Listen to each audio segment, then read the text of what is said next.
En el caso de los gobiernos locales, la Defensoría del Pueblo ha insistido siempre en su labor de fiscalización.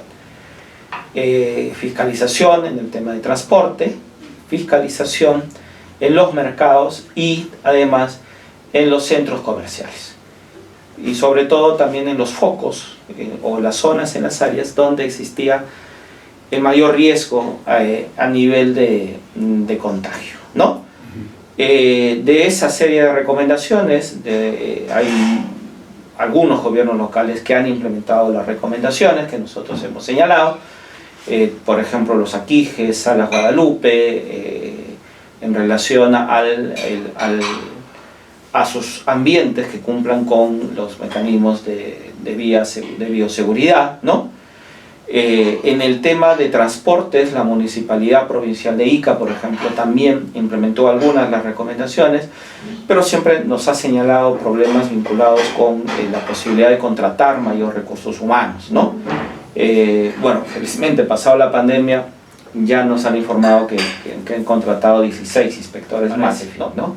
En el caso de Pisco también, cuando se formularon recomendaciones, y en realidad en general los gobiernos locales siempre han informado a la Defensoría problemas de naturaleza presupuestal para poder implementar muchas de las recomendaciones que hemos planteado, ¿no? Sin embargo, como te señalaba hace un momento, seguimos todavía, porque de acuerdo a la disposición del gobierno, el estado de emergencia culmina en diciembre de este año. Entonces eso significa que aún todavía hay que continuar con ciertos niveles de control, sobre todo ahora en el tema de transporte, ¿no? Público. En el caso de sector salud, sí hemos emitido recomendaciones un poco más de fondo, vinculadas, por ejemplo, con los planes regionales, ¿no? La Defensoría observó el plan regional que aprobó el gobierno regional. Entiendo que hubo después una asistencia técnica por parte del Ministerio de Salud y se modificó ese plan de respuesta ante la primera, cuando se dio la primera ola. Se hizo también recomendaciones por el mal uso de la ivermectina, también en relación al oxígeno medicinal. Ahí la Defensoría del Pueblo, por ejemplo, ha venido supervisando que los hospitales se puedan implementar a través de este medicamento que es el oxígeno medicinal. Hemos también supervisado los vacunatorios cuando inició el proceso de vacunación y las recomendaciones puntuales para una mejor atención a la ciudadanía durante este tema del proceso de vacunación. En el caso, ya que estamos en el avance de este proceso de vacunación, por ejemplo, hemos tenido ya reuniones muy puntuales con el actual director regional de salud y su equipo. Seguimos desde la Defensoría insistiendo que la comunicación es importantísima. En estos momentos la Defensoría, justamente en esta semana, nuevamente hemos sacado una recomendación tanto al gobernador regional, al director regional de salud y al director regional de educación. Lo hicimos en marzo, lo hemos reforzado en esta oportunidad para que se pueda contar con un plan de articulación efectiva entre salud y educación, considerando el retorno a clases presenciales, ¿no? Que parte del punto de vista informativo, pero también evidentemente de la atención inmediata en caso se detecte situaciones sospechosas de algún miembro de la comunidad educativa que tenga COVID, ¿no? La última respuesta que tuvimos igual una reunión con el director de su equipo. Después se ha tenido una reunión con miembros de inmunizaciones. Entiendo que están trabajando en protocolo. Se modificó la resolución del Ministerio de Educación respecto al tema de retorno a clases, ¿no? Entonces están ahorita nuevamente adecuando al nuevo marco legal, pero desde la Defensoría vamos a seguir insistiendo que deben existir estos protocolos. ¿Y esto por qué? Porque cuando la Defensoría supervisó algunos centros educativos, por ejemplo, había directores que nos señalaban que ellos no conocían, en caso de que tengan un caso sospechoso, con qué servidor de salud o a qué posta o qué establecimiento de salud tendría que ser derivado. Resumiendo, ¿no? O sea, verificar que los gobiernos regionales cuenten con sus planes y los puedan puedan cumplir, el oxígeno medicinal, que también en su momento fue una medicina vital, inclusive para salvar vidas, ¿no? La disponibilidad de camas, hemos estado periódicamente en la Defensoría supervisando, monitoreando, y ahí justamente uno de los temas que no solamente la Dirección Regional de Salud, sino el Ministerio de Salud, si bien es cierto, en los últimos meses ha mejorado, pero por ejemplo el año pasado hubo muchas deficiencias justamente en la información que se colgaba en las salas situacionales. En muchos de los casos hemos observado, revisando la propia sala situacional, que la información constatada ahí o estaba desactualizada o finalmente no correspondía a la realidad. Y eso sí genera un problema de información, ¿correcto? No solamente para el ciudadano que quiera saber, conocer cómo está la situación de la pandemia en la región, ¿no? Sino también, por ejemplo, para la labor que realizan ustedes. Hay problemas también estacionarios que seguramente su oportunidad verá la Defensoría, ¿no? Por ejemplo, la ausencia de relleno sanitario, de botadero de basura sencillamente, se amontonan en todos los sitios, el sistema de recolección de basura es malo, es pésimo, la utilización de aguas tóxicas para la producción de vegetales, suponemos que eso lo van a ver también su oportunidad. Mira, la Defensoría en realidad es un trabajo permanente. Ahora, por lo menos, la región de Ica cuenta ya con 2 rellenos, ¿no? En Ica y en Chincha. ¿Relleno o botadero? Relleno sanitario, sí. Sí vamos a realizar en este año una supervisión, ¿no?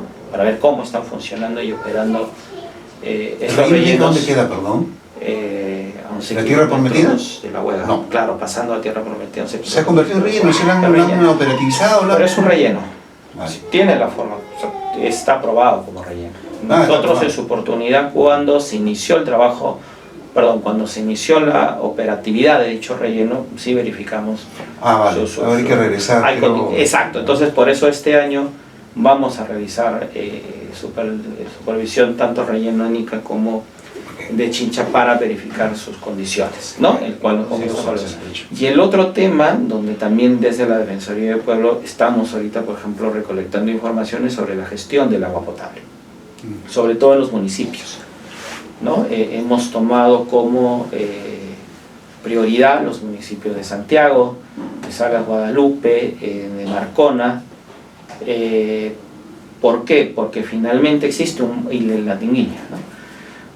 Primero porque a raíz de los casos que hemos estado atendiendo advertimos que hay deficiencias en la prestación del servicio, vinculados con la calidad, con la continuidad y con la atención del propio usuario cuando manifiesta su disconformidad, por ejemplo, con la forma como se va prestando el servicio. Y existe todo un marco legal que señala que son las empresas prestadoras de servicios que deberían asumir la administración, pero que a pesar de su vigencia hasta ahora no se realiza. Entonces, por ejemplo, cuando uno le consulta a la Municipalidad de La Tinguiña por los constantes atoros del servicio del agua, su respuesta ha sido: restrinjo el acceso al servicio al agua potable para que no se me llene los colectores de desagüe. Eso no es la alternativa, ¿correcto? ¿Y qué más? Bueno, no tengo un hidroyel, le tengo que pedir a pica, ¿no? O sea, en otras palabras, temas estrictamente operacionales. En salas existe lo mismo, periódicamente hay una zona en específico que continuamente viene sufriendo desborde de aguas residuales. Entonces se malogró tal maquinaria, no tengo tal cosa, etc. Entonces, evidentemente, problemas siempre va a existir, operacionales, pero para eso existe, evidentemente, la entidad tiene que estar en la capacidad de responder de manera inmediata. Lo sucedido entre Marcona y La Tinguiña, por ejemplo, con los desbordes de aguas residuales, justamente llama exactamente la atención. Y en el caso de Marcona, también el precio del agua que cobran, la calidad en la prestación del servicio, y finalmente hay un proyecto ahí que tiene desde el año 2015 que está paralizado, que hasta ahora no se culmina, en relación a un proyecto del Ministerio de Vivienda para ya garantizar mayor cantidad de agua potable en el distrito. Pero como repito, ya son como 7 años. Esto inclusive desde la Defensoría lo asumimos en una primera oportunidad como un caso de conflicto, porque generó una serie de protestas, y ahí evidentemente en el desarrollo del monitoreo de este conflicto ahí evidenciamos que hay un problema crítico también de Marcona en relación a la prestación del servicio del agua potable. Entonces, ¿y por qué también tomo a colación esto? Porque el tema del agua potable es muy importante para la prevención del COVID. Uno tiene que estar, y bueno, y otras enfermedades, ¿no? Uno tiene que estar, necesita del agua potable para tener una vida salubre, ¿no? Y finalmente Chincha tampoco no escapa del área de los problemas que estamos advirtiendo. En Chincha también existe un problema de fondo que lamentablemente hasta ahora CEMAPACH no ha podido solucionar, que es que en determinados periodos del año finalmente por la avenida del agua, cualquier cosa menos agua, sí, y eso implica restricción y eso implica afectación, o sea que las personas tengan menos cantidad de agua, la presión sea baja, etcétera, y hay un tema ahí que CEMAPACH hasta ahora no soluciona, pero que está afectando los derechos de los vecinos y vecinas de CEMAPACH. Entonces ahí, por ejemplo, ya en más de una oportunidad hemos trasladado casos a la SUNAS, que es el ente regulador, supervisor y fiscalizador del servicio de saneamiento, para que ellos en el marco de sus competencias ya realicen acciones de supervisión, ¿no? Y en 2 casos muy puntuales de urbanizaciones hemos tenido coordinaciones con SUNAS que ha permitido justamente mejorar las condiciones en que la empresa presta el servicio de agua potable. Muchas gracias, Jorge. Gracias a ti, Carlos.